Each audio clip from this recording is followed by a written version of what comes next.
शेतकरी मित्रांनो नमस्कार. मी बालाजी. आपल्या सर्वांचं आपल्या या नवीन शेतीविषयक व्हिडिओमध्ये सर्वच शेतकरी मित्रांचं मी मनपूर्वक हार्दिक स्वागत करतो. मित्रांनो, खरं तर तीन दिवस झालं आपलं हार्वेस्टिंगचं धावपळ चालू आहे, पळापळ चालू आहे.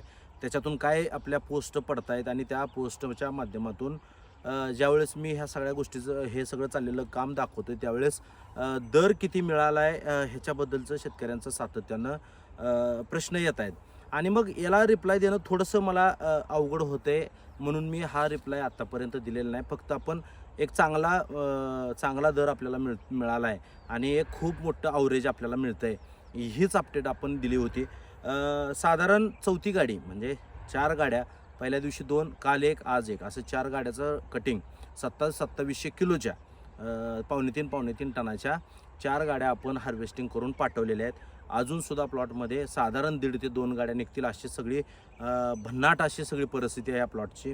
आणि खूप सारं जे कष्टाचं जे चीज आहे ते झालेलं आपल्याला इथं दिसतंय प्लॉटमध्ये. थोडंसं आपण बघून घेऊया. अजूनसुद्धा ज्यावेळेस आपलं हार्वेस्टिंग पार पडलं या प्लॉटचं, तर त्या प्लॉटचं हार्वेस्टिंग पार पडल्यानंतरची प्लॉटची ही सगळी परिस्थिती आहे की चांगल्या पद्धतीनं वेल अजून पण हिरवेगार वेल असलेला आपल्याला दिसून येते.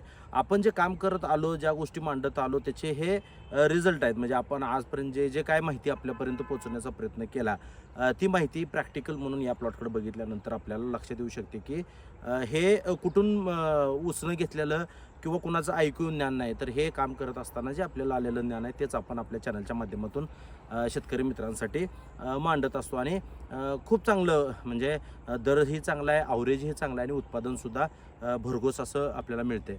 पण विषय महत्त्वाचा असा आहे की आपल्याला हा दर का आपण सांगितला नाही किंवा का हा दर आपल्याला सांगता आला नाही. तर शेतकरी मित्रांनो, थोडासा विश्वास हा आपल्या सर्वांनीच ठेवला पाहिजे, कारण ह्या गोष्टी थोड्याशा अडचणीच्या असतात. कारण काय होतं, ज्यावेळेस आपण हे काम करत असतो एवढं क्वांटिटीमध्ये, आपले 4 प्लॉट आहेत आता आणि पहिलाच प्लॉट हार्वेस्टिंगला आता सध्या आपण हाती घेतलेला आहे. 8-10 दिवसानं प्रत्येक प्लॉट आपला हार्वेस्टिंगला येणार आहे. पण हे होत असताना ज्यावेळेस व्यापारी वर्ग असतो आणि त्या व्यापारी वर्गाचं एक मत असतं की बाबा तुम्ही ह्या अपडेट देताय लोकांना आणि ह्या अपडेट दिल्यानंतर ज्यांचा माल खराब असतो, मालाला थोडीशी क्वालिटी कमी असते, त्याच्यामध्ये 1 नंबर 2 नंबर मालाचं प्रमाण जास्त असतं, 2 नंबर मालाचं प्रमाण, तर असे जे प्लॉट आहेत त्या प्लॉटचे मग शेतकरी हट्ट करून बसतात आणि तुम्हाला जो दर दिला आहे तोच आम्हाला पण दर मिळावा अशी त्यांची अपेक्षा असते. त्याच्यामुळं मग व्यापारात काही ज्या अडचणी येतात त्याच्यामुळं आपल्याला प्लॉट घेत असताना व्यापारी वर्गाचं असं म्हणणं असतं की बाबा तुम्ही तुमचा जो दर आहे तो दर तुम्ही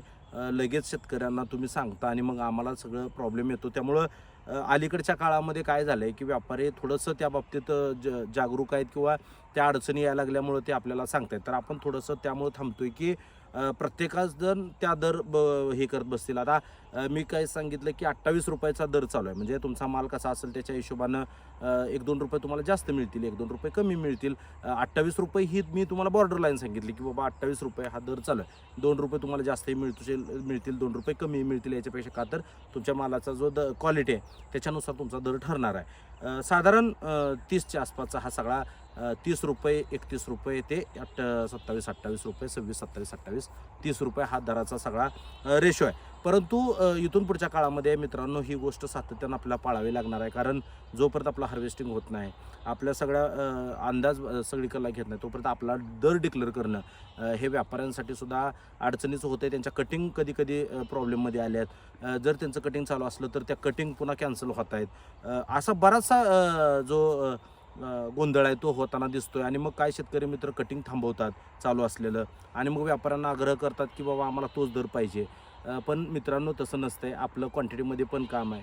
पहिली गोष्ट म्हणजे आपलं गेल्या वर्षी 23 प्लॉट होते, यावर्षी आपण 4-5 प्लॉट टाकलेले आहेत आणि हे सातत्यानं काम चालू असल्यामुळं 1-2 रुपये आपल्याला वाढवून किंवा मिळत असतील किंवा मालाचा दर्जा खूप सुंदर आपण हे करतो. कारण आता 4 गाड्या ज्यावेळेस आपल्या हार्वेस्टिंग झाल्या त्यावेळेस 10 कॅरेटसुद्धा रिटर्न माल आपला बाहेर निघलेला नाही. म्हणजे किती चांगल्या पद्धतीचे मालाचा दर्जा असेल हे आपल्याला याच्यावरून लक्षात येतं. त्याच्यामुळं हा जो सगळा आहे की व्यापाऱ्याला जर पुढे जाऊन पैसे होत असतील, तो माल जर चांगल्या दरानं जाणार असेल तर आपल्याला सुद्धा 2 रुपये ते वाढवून देत असतात. आणि जर आपण हे एक्सपोज केलं, समजा माझा दर जर हायेस्ट असेल आणि मी जर तो तुमच्या पुढं मांडला, तर निश्चितपणाने त्यांच्या ज्या चालू कटिंग आहेत, एखाद्या शेतकऱ्याचा माल चालू आहे आणि तिथला माल जर तो शेतकरी कॅन्सल करत असेल तर ते पण बरोबर नाही. म्हणून आपल्याला ही काळजी आता इथून पुढच्या कालावधीमध्ये सातत्याने घ्यावी लागणार आहे. आणि म्हणून करता थोडंसं आपण हे सगळं प्लॉटचे जे ताळा आहे सगळा खर्च किती झाला, उत्पादन किती झालं, ॲव्हरेज किती निघालं हे मांडतच असतो. त्याच्यामुळं फार गडबड करून लगेच रिॲक्ट होताना 1-2 कमेंट्स पण निगेटिव्ह बघितल्या की असतील, नवीन शेतकरी असतील, त्यांना आपण जे काम करतो त्याच्याबद्दलची थोडीशी माहिती पण नसेल, हरकत नाही. परंतु अशा पद्धतीनं थोडंसं गोंधळ होतो आहे. तर मला प्लॉटचं हार्वेस्टिंग करू द्या, मी ॲव्हरेज किती पडलं आहे, माल किती निघतो आहे, दर किती मिळाला आहे, ह्याचं एक सगळं गणित मी आपल्यासमोर घेऊन येत असतो. आणि तो घेऊन येताना मला आनंद पण असतो, कारण आम्ही खूप सारं त्याच्यासाठी कष्ट करतो आहे. लहान मुलं असतील, सगळी घरची काय आमच्या सगळे सदस्य असतील, तर सगळेजण ह्याच्यामध्ये झोकून देऊन काम करत आहेत, कष्ट करत आहेत.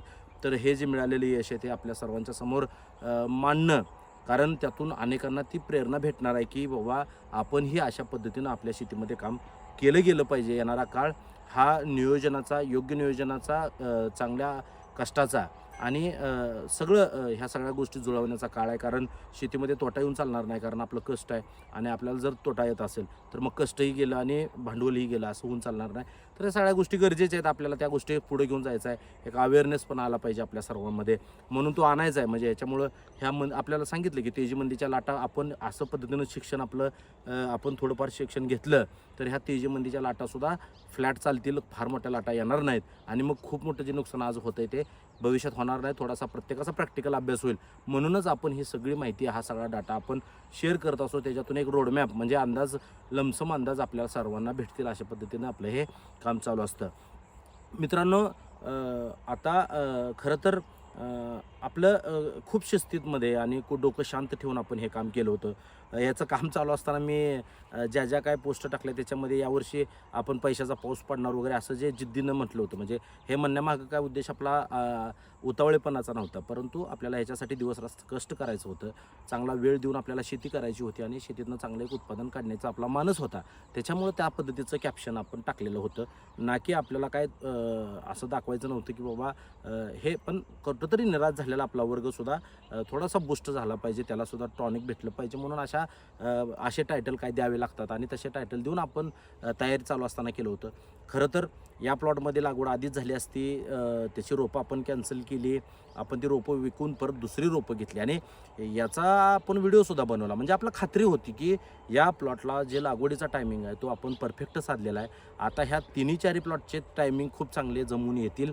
टप्प्याटप्प्याने 10-10 दिवसांनी ह्याची हार्वेस्टिंग होतील. पुढच्या महिनाभरामध्ये तरी दराला धोका असल्याचं मला तरी वाटत नाही. आणि त्याच्यामुळे ह्या सगळ्या प्लॉटचं काम अतिशय सुंदर चाललेलं आहे. खूप झोकून देऊन मी काम करतो आहे. खूप शेतकरी बांधव न फोन करता प्लॉटवर येत आहेत. कृपया खरं तर फोन न करता किंवा वेळ न घेता तुम्ही येत आहे, पण त्याच्यामुळं खूप मोठा परिणाम माझ्या कामावर होतो आहे. तर तो थोडंसं सहकार्य करा की आपण पुन्हा भविष्यात भेटत राहणारच आहे. परंतु आत्ता मात्र थोडंसं तुम्ही ते टाळला, येऊ नका. थोड्या दिवस आपण वेळ घेऊया आणि परत आपल्या भेटीगाठी आपण परत मोठ्या जोमानं आपण चालू करणार आहे. तर खूप सारं एनर्जेटिक असं काम, उत्साहवर्धक असं काम आपल्याला शेतीमध्ये करायचं आहे. आपण तर हा प्लॉट बघताय की खूप सुंदर जमून आला होता. वातावरण खराब होतं, थंडी होती, धुकं, पाऊस, सगळ्या गोष्टीला अडचणी आल्या, परंतु प्रचंड असं उत्पादन आपण ह्याच्यात काढण्यात यशस्वी झालो आहे. आता दुसरा प्लॉट आपला खूप जोरात आहे, त्याच्यामध्ये सुद्धा खूप चांगलं उत्पादन आपल्याला काढायचं आहे. आता मिशन खरबूज प्लॉट 2 आपलं चालू झालेलं आहे. त्याच्यावर खूप मोठं काम चालू आहे. त्याचं सेटिंग झाल्यानंतर 400-500 किलोग्रॅमची साईज आता झालेली आहे. त्याच्यामुळे तो प्लॉट आता याच्यापेक्षा सुद्धा चांगला आणायचा असा एक मानस ठेवून आपण आता कामाला लागलो आहे. याच्यामध्ये अजून 4 टन तरी माल आरामशीर निघेल अशी परिस्थिती आहे. आज आपला जवळपास 11-12 टन माल हार्वेस्टिंग झाला आहे. खरं तर हे अद्भुत आहे. म्हणजे बॉबी खरबूज जर 14 टन व्यापाऱ्याला जात असेल तर ती खूप मोठी गोष्ट आहे. खूप मोठं आर्थिक उत्पादनसुद्धा आहे. त्याचा अजून आपण जे ताळमेळ आहे, किती उत्पादन झालं त्याचा शेवटी एकदम सगळ्या प्लॉटचा लेखाजोखा अजून घेऊन येणार आहे. खूप चांगला व्हिडिओ त्याचा पण आपण करणार आहे. खर्च असेल आणि उत्पादन असेल, या सगळ्याचं सगळं काढून आपण टोटल करून एक खरी टोटल करून, म्हणजे टोटल म्हणजे यूट्यूबवर जे बरेच यूट्यूबर दाखवतात तशी टोटल लमसम टोटल न दाखवता व प्लॉट संपल्यानंतर त्याचा लेखाजोखा घेऊन मी परत आपल्या भेटीला येणार आहे. हे काम आपल्याला चालू ठेवायचं आहे. यातून आपल्याला शेतीमध्ये एक नवी उमेद निर्माण करायची आणि ती उमेद निर्माण करत असताना एक योग्य नियोजनसुद्धा आपल्याला पुढं आणायचं आहे आणि त्याच्यासाठी आपला हा अट्टास आहे. सोशल मीडियासाठी म्हणून आपण शेती करत नाही, आपण शेती आपली सोशल मीडियावर दाखवत असतो. ते दाखवण्यामागं सुद्धा उद्देश चांगला आहे आणि याच उद्देशानं आपल्याला काम करत राहायचं आहे. आपण कशाची कधी जाहिरात करत नाही. अनेक कंपन्या आता आपल्याला सढळ हातानं पैसे द्यायला तयार आहेत की तुम्ही आमच्या प्रॉडक्ट वापरता म्हणून सांगा, परंतु आपण तसं कुठलीही जाहिरात करत नाही. अजिबात आपण अनेक लोक येतात आपल्याकडे 50-50% ऑफर घेऊन.